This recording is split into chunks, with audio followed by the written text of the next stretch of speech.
You've been training for months or years and you want to figure out what you've been drilling on or how to use the techniques that you've been taught. Maybe you want to break down the movements or break down your kata movements to see how they could be used in self-defense or in sport. Today we're going to talk about the different levels of breakdown called Bunkai. Stay tuned, we'll talk about it.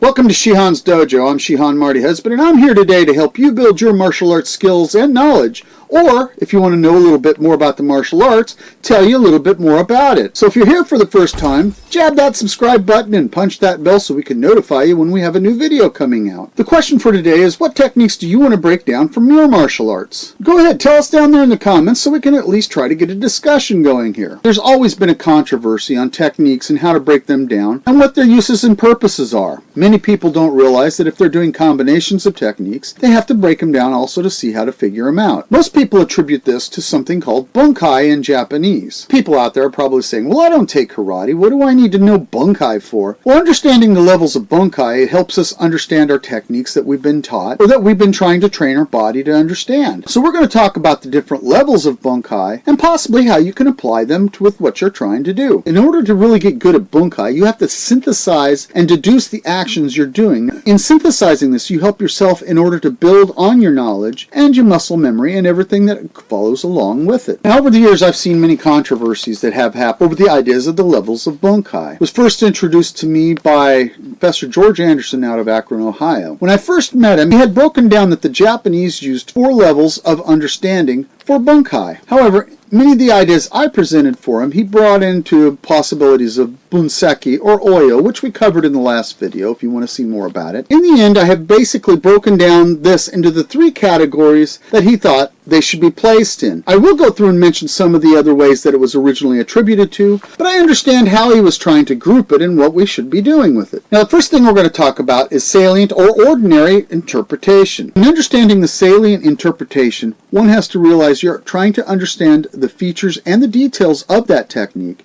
in order to use them or change them as necessary. This is quite common in the way people would view a technique that is being done. Say, like if it's a downward block, they will say it's going to be used for a front kick or a low punch. If it's a reverse punch, well, it's quite obvious they're going to punch somebody somewhere. So basically, you're dealing with the general technique and its general purpose when you're looking at it from a salient type of position. This is how most beginners are often the ones who only see this level of breakdown. They're often taught how they are used by the instructor, what they're used for, but they never get the advanced principles, which we'll cover in a second. But it's important to note that you have to be able to break down what the basic thing is you're trying to accomplish with that technique in order to better understand them. The second level is called self-defense interpretation. From the original standpoint, this is a combination of both self-defense and the counters to the self-defense you're trying to apply. The simply being that if you throw a self-defense technique, somebody might know it, and then they might be able to counter it, thereby stopping your self-defense interpretation. So basically, it was a further breakdown of how you handle that type of self-defense. Again, it can also be applied in sparring, judo, jiu-jitsu, MMA, however you look at it. These techniques can be broken down, but there's always going to be somebody who can possibly counter them. So in essence, when you're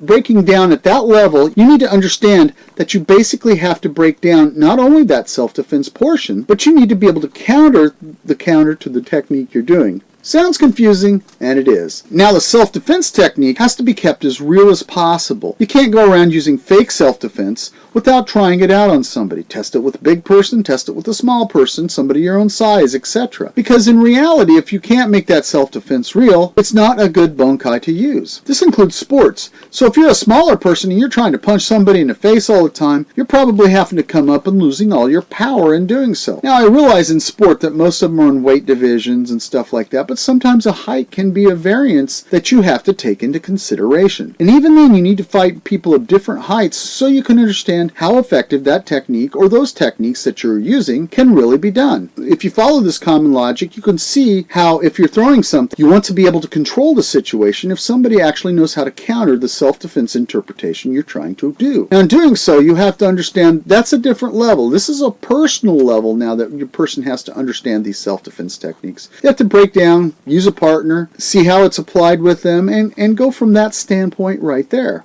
Without the partner, they can't see how to effectively use these techniques. The third one is called basically vital interpretation. It used to be known as kenka and kata mate, but these Japanese terms cannot readily be interpreted, so basing this, Professor Anderson called this vital interpretation. With the vital interpretation that you are trying to accomplish, you have to understand where and how to hit somebody. Now, it's not as easy as a person might think, but this vital interpretation is how is this technique best used against an opponent. Now, in understanding how that technique is used, you can provide a more efficient and effective way of handling a situation, albeit self-defense or control. Later on, when you're thinking about it in Bunkai or in Oyo, you'll begin to see different aspects of it, such as what I call an inadvertent action. Now, an inadvertent action is an action you do without thinking and it just happens all of a sudden. Sometimes you don't even know why you did it, but in years of training, your muscle memory will get that way. And think of it like this. It's just like when Bruce Lee was talking about and he said, I do not hit, it hits all by itself. That's actually what the inadvertent side of Oyo comes into play. It's done instinctively at a subconscious level and done mindlessly without thought. The Japanese have a different type of thing called no mind, and I think that kind of falls into the category. When you're understanding how to break down these levels as well as taking it to Bunkai and Oyo, you need to make sure you understand timing, distance, reaction, movement, body angles, whatever is necessary for that breakdown. Now, I hope this has made some sense to you guys out there. And if you're having questions, please write them in the comments. I'll talk about them and try to walk you through my way of thinking. I don't always say mine's completely correct because I don't know everything. However, knowledge is an important thing to build upon. When you understand that, you'll be able not only to improve yourself, but help others too and be able to talk at a good level. I know many people out there that thought I was trying to redefine the katas when my last video came out. It's not true. Kata is even mentioned throughout judo, jiu-jitsu, and it was a two-man exercise that was broken down. Check it out, people. It is out there. So any techniques you're trying to do in combination or even singly